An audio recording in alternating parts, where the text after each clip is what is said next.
With so many different characters that we get to talk to in Cuphead, it's unfortunate how little we know about them. So it's about time you go around the aisles and learn something about each character in the game. The first one I wanted to talk about is Mac the Apple Man. You only get to see him sitting on the bridge to the first aisle at the very beginning of the game. Despite this, he has quite a few appearances in other Cuphead media, like the Mac platform launch trailer, which is pretty funny, a whole comic short dedicated to him, and appears in one of the novels. You can see he is depicted as being pretty similar to the Cup brothers in the past, being a troublemaker and having a distinct bite mark on the side of his head to accentuate that. But in the present day, he is extremely laid back and likes to stroll around and live a nomadic lifestyle, except for his keen interest in cinema and movies.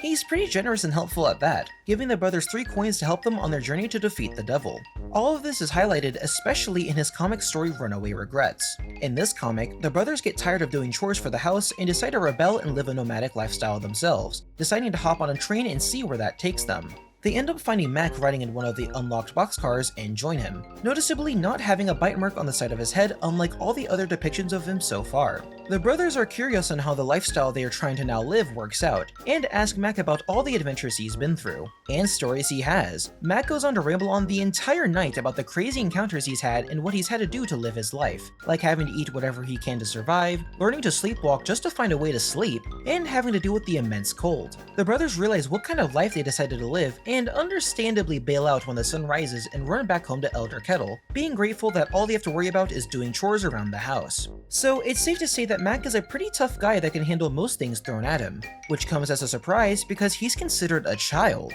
Apparently, a lot of the characters you see go to the same school the brothers go to in the novel, including Canteen Hughes and Chip the Axeman. Notably, he helps the brothers and Chalice escape detention by putting up a spectacular distraction with some puppets of themselves, and successfully portrays them with impressive voice and acting skills. You know, the world of Cuphead might make less sense each time I decide to delve deeper into the Cuphead lore, but I'm glad we get to see such minor characters like Mac show their deeper personality and character than what little you see in the game.